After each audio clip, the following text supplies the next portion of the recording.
The icy wind howled across the jagged rocks of Gray's Harbor, Oregon. It cut through the thin wool of Maya's coat like a razor.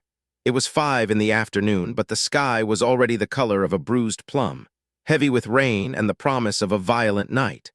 Maya tightened her grip on the bucket of clams she had spent 3 hours digging for in the freezing mud. Her hands were raw. Her knuckles were split and bleeding, but the ache in her fingers was nothing compared to the ache in her chest. She needed $40, just $40 to pay for her father's insulin prescription before the pharmacy closed. The tide had been stingy today, and the bucket felt terrifyingly light. She turned to head back up the cliff path, her boots slipping on the wet shale. That was when she saw it, down in the churning surf, about 50 yards out. Something dark was bobbing in the whitecaps. It wasn't a log. It moved against the rhythm of the waves. A hand. A desperate, flailing hand breaking the surface, before being swallowed by the gray water again. Maya didn't think. She didn't calculate the risk or consider that she was barely 5 feet 4 inches of exhaustion and hunger. She dropped the bucket. Her father's medicine spilled uselessly into the sand, and she sprinted toward the water. The ocean hit her like a sledgehammer. The cold was instantaneous, a physical blow that punched the air from her lungs.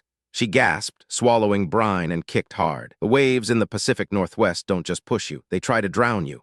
They grabbed at her heavy boots, dragging her down. "Hold on," she screamed, though the wind tore the words away instantly. She saw the man ahead. He had stopped fighting. His face was pale, his eyes wide and vacant, staring up at the storm clouds as he began to sink. He looked older, perhaps in his 60s, dressed in heavy clothes that were pulling him under. Maya reached him just as his head went under. She grabbed a handful of his wet coat, her muscles screaming in protest. He was heavy, dead weight. The current surged, trying to smash them both against the jagged sea stack looming to their left. "Kick," she yelled, coughing water. "You have to help me." But he was too far gone. With a primal grunt of effort, Maya hooked her arm around his chest and side-stroked against the fury of the ocean. Every yard was a war. Her legs burned. The cold began to shut down her extremities, turning her feet into numb blocks of ice. She thought of her dad, waiting in his wheelchair by the window. If she died here, he would be alone. That terror gave her one last burst of adrenaline. She dragged the stranger onto the rocky shore, collapsing beside him. She was heaving, vomiting seawater, shaking so violently her teeth clattered together like stones. She crawled over to him. He wasn't breathing. "No, no, no," she whispered, her voice cracking. "Don't you die on me." She pressed her hands to his chest, starting compressions. 1, 2, 3, she breathed into his mouth, tasting salt and death. The wind whipped her wet hair into her eyes, but she didn't stop. She pumped his chest until her arms felt like they would fall off. Suddenly, the man convulsed. He rolled onto his side, retching water onto the black sand. A ragged, desperate gasp filled the air. Maya fell back onto the rocks, looking up at the rain. Tears streamed down her face, mixing with the ocean spray. She had saved him. But as she looked at her overturned bucket of clams, washed away by the tide, the relief was instantly replaced by a crushing dread. She had saved a life, but she had lost the only way to save her father. The walk back to the cabin was a blur of shivering misery. Maya practically carried the man, his arm draped over her shoulder, his feet dragging through the mud. He hadn't said a word since coughing up the water. Her home wasn't much more than a shack, a remnant of the old cannery days, clinging to the edge of the woods. The paint was peeling, and the roof tarp flapped aggressively in the wind. She kicked the door open. "Dad," she called out, her voice trembling. Her father, Elias, spun his wheelchair around from the small television. His face, gaunt and gray, dropped when he saw them. "Maya, my God, girl, what happened?" He was drowning. She managed to say, guiding the stranger to the sagging sofa near the wood stove. "Get the blankets, Dad, please." For the next hour, the cabin was a flurry of quiet activity. Maya stripped the wet coat off the stranger. She wrapped him in their thickest quilt, the one her mother had made before she passed. She stoked the fire until the cast-iron stove glowed red, filling the room with the scent of burning pine and damp wool. The stranger sat staring into the flames, his hands clutching a mug of hot water because they couldn't afford tea. He had sharp features, silver hair matted to his forehead, and eyes that seemed to hold a deep, ancient sorrow. "I'm sorry," Maya said, coming out of the tiny kitchen area with a bowl. "It's just potato soup. It's not much." The man looked up at her. For the first time, he really saw her.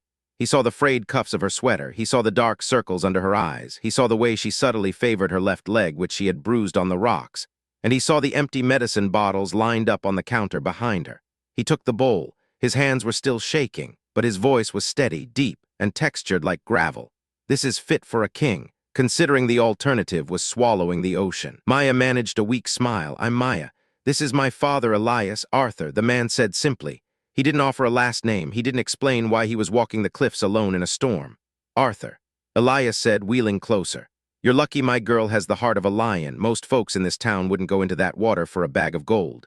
Arthur took a spoonful of the watery soup. He ate it slowly, savoring it as if it were a five-star meal. "Why did you?" he asked, looking directly at Maya. "You dropped your bucket. You lost your catch." Maya looked down at her hands, ashamed of her poverty in front of a stranger. "You were drowning. The clams, they don't matter. They mattered to you." Arthur noted softly. He glanced at the empty insulin vial on the side table. They mattered a great deal. The room fell silent, save for the crackling fire and the drumming rain. Maya felt a sudden wave of exhaustion. She had failed to get the medicine. Tonight, she would have to ration her father's last dose again. The anxiety was a tight knot in her stomach, but she pushed it down. She couldn't burden a stranger with her problems, not when he had almost died an hour ago. "You can stay here tonight," Maya said, standing up to put another log on the fire. "The storm is getting worse. The road to town will be washed out." Arthur looked around the room. He saw the water stains on the ceiling. He saw the draft excluders pushed against the door. He saw the dignity they maintained despite having almost nothing. "Thank you," Arthur whispered. "You have no idea what this means." The next morning the storm had broken, leaving behind a sky of piercing, innocent blue. When Maya woke up, stiff and sore on the floor where she had slept so Arthur could have the sofa, the cabin was empty. The blanket was folded neatly. The mug was washed and drying on the rack. "He's gone," Elias said from his bedroom, his voice raspy. "Left about an hour ago. Said he had to make a call." A car came for him a few minutes later. Maya felt a pang of disappointment, not because she expected a reward, but because he had left so abruptly. Did he say anything else? Just that he wouldn't forget. Elias coughed, a wet rattling sound that made Maya's blood run cold. She checked his blood sugar. It was dangerously high. "I'm going to town," she said, pulling on her still damp boots. "I'll beg the pharmacist if I have to." But the day had more cruelty in store. When Maya returned hours later, defeated, humiliated, having been turned away by the pharmacy, she found a black sedan parked in their muddy driveway. It wasn't Arthur. It was Mr. Henderson, the landlord. He was standing by the porch, tapping a clipboard against his thigh. He was a thick-set man who smelled of cheap cologne and stale tobacco. He didn't look at Maya. He looked at the rotting wood of the porch, railing with disgust. "Maya," he said without preamble, "we need to talk." "Mr. Henderson, I don't have the rent yet," Maya said, her voice tight. "I just need a few more days. The fishing season starts next week, and the cannery is hiring. Save it." Henderson interrupted, holding up a hand. "I'm not here for the rent.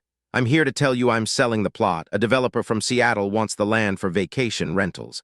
Ocean view, you know, it's worth a fortune." The world stopped spinning. Maya felt the blood drain from her face. "Selling, but we have a lease, month to month."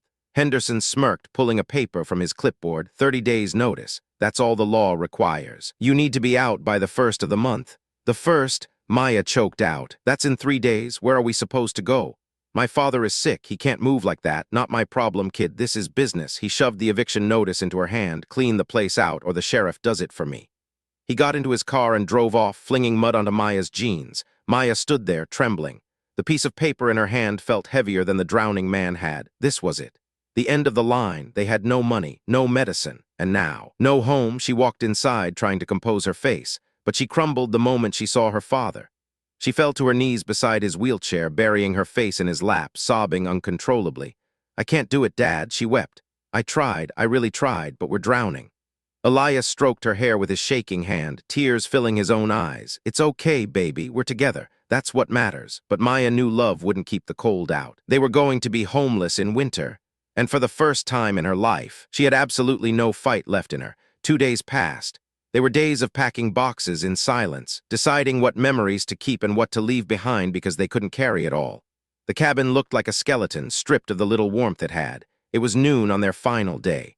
Maya was loading a box of books into their rusted truck when she heard a low rumble. It wasn't the rattling engine of a local pickup. It was a deep, powerful purr. She turned around. A convoy of 3 black subs was winding its way up the dirt track, navigating the potholes with slow, deliberate precision. They looked alien against the backdrop of the rugged coast and the peeling shack. The vehicles stopped in the driveway. Doors opened in unison. Men in dark suits stepped out, wearing earpieces. Maya froze, clutching the box of books. Was this the sheriff? Had Henderson called the police to throw them out early? Then, the rear door of the middle car opened. A polished black cane hit the dirt, followed by a pair of pristine Italian leather shoes. The man who stepped out was wearing a tailored charcoal suit that probably cost more than Maya's truck.